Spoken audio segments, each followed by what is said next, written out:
Look at that. There's a dog on that screen. Is that you? Huh? Image identification? Do you have image identification? Or do you just scream at everybody? Ooh.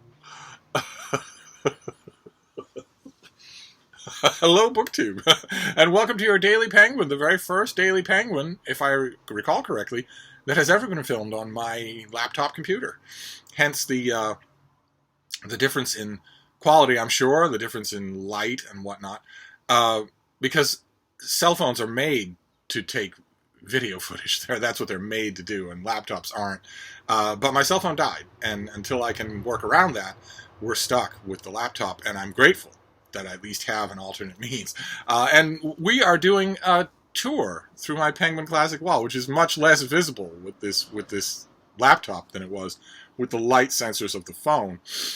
But again, we'll take what we can get. We are bouncing all around. I'm just moving forward linearly on the shelf.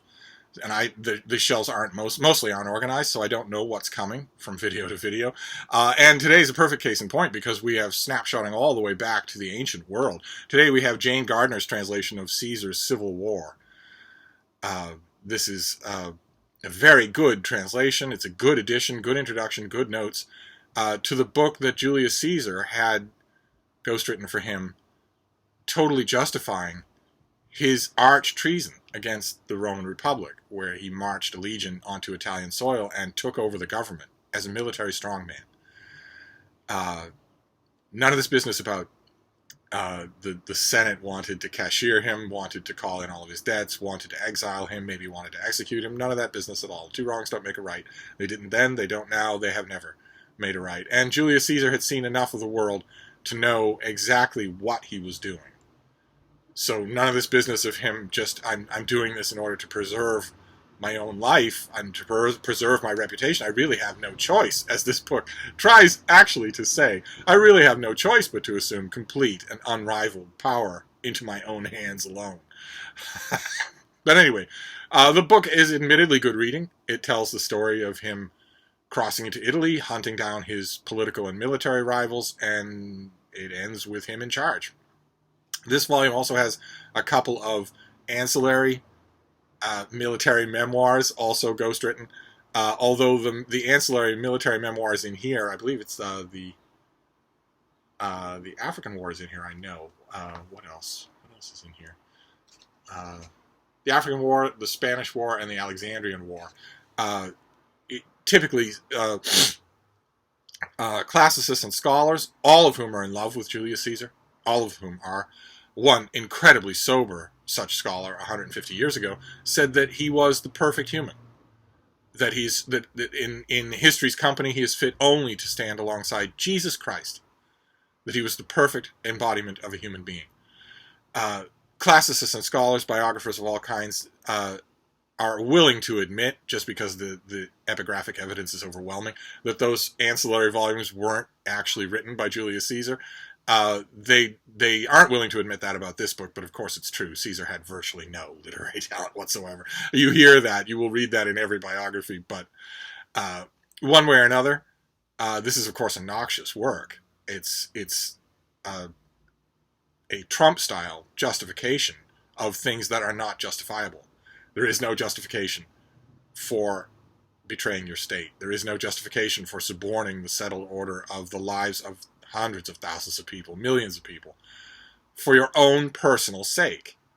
And Julius Caesar was just the culmination of a long string of Roman generals and statesmen and senators who had tried that in one form or another. He was benefiting from the groundwork that had been laid for well over a century by men like Marius and Sulla and Cinna and whatnot, who had seen that the Republic had vulnerability. It wasn't vulnerable in the ways that a lot of modern historians just very lazily pronounce that it was overextended, or that it wasn't really built to be an empire, that it achieved international, or not international, but you know what I mean, imperial success way too fast, and didn't adapt accordingly. All sorts of things. As it was over-dependent on slaves, that argument was moved back in time to this era, to the 1st century BC as well. Whole bunch of things like that. All of it hogwash. All of it hogwash. The Roman Republic was not vulnerable to any of those things. It could handle any of those things just fine and still maintain a large degree of small r Republican independence for a large number of people. No, it had a different vulnerability. It relied on the loyalty of its foremost citizens. Rome had layers of citizens, the normal hoi polloi, and then the knights, the sort of moneyed middle class that got their hands dirty with business and whatnot and made fortunes, and then the noble class. Julius Caesar was of the noble class. And the vulnerability of the Roman Republic was that it assumed that that class would never betray it. And it should have assumed that because it gave that class everything. But Julius Caesar and men before him saw that that was a vulnerability. And that if you could win the loyalty of legions of armed men, you could stab the state right in the heart and take it. Just basically take it as a booty of war. And that's what Julius Caesar did. He was the culmination of that. He was the one who made that state. Where he made it. He changed that from an interruption of the state to the state itself. A singular kingship. And then he handed that on. And in no time at all, those ordinary people, the ordinary people at the bottom of the Roman caste system, and then the people in the middle, the prosperous businessmen and whatnot, had at least to go through the rituals, although I would argue that the rituals, even if they're empty, take a huge psychological toll, had to go through the rituals of proclaiming this individual at the top of the pecking order a god. Or if not officially a god on Italian soil, certainly more than anyone else.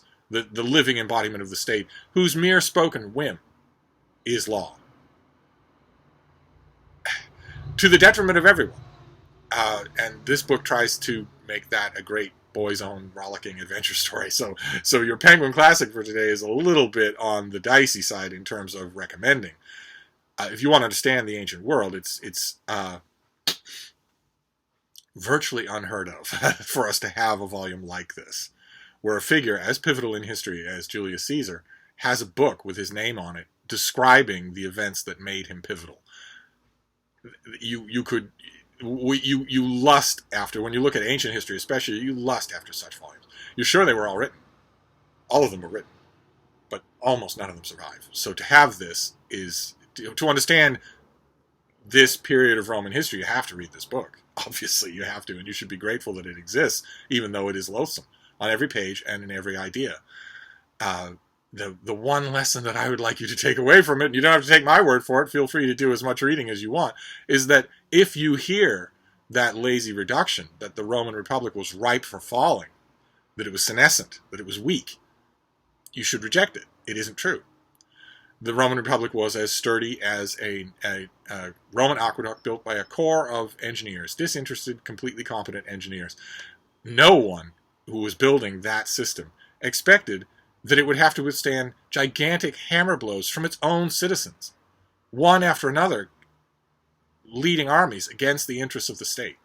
No one anticipated that. Then maybe they should have, human nature being what it is. But it went for a long time without that. So this is fascinating. We don't always have to like what's fascinating. So your Penguin Classic today is the Civil Wars of Julius Caesar, and it's really essential reading. But who knows if this will follow tomorrow? I mean, this is the ancient world. It's the classical world. We thought we were done with that, and maybe we certainly talked about Caesar during that whole stretch at the beginning of this year.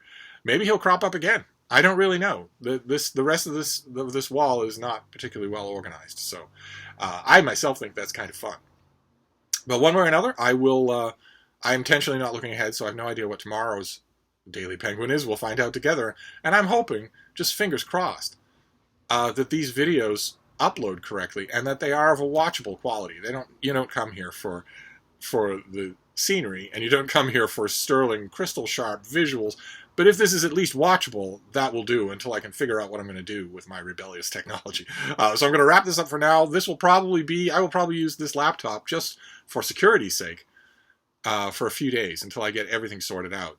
Because this is intensely familiar. I did film thousands of videos on this very machine. So once it's coming back to me, and once it does, I know that this works.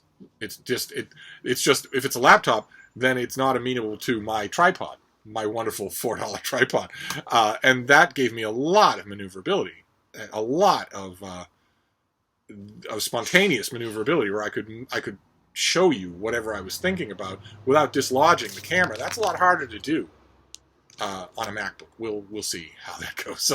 Maybe that's not a big enough thing to miss. One way or another, I'm going to wrap this up, but I'll be back. Thank you, BookTube.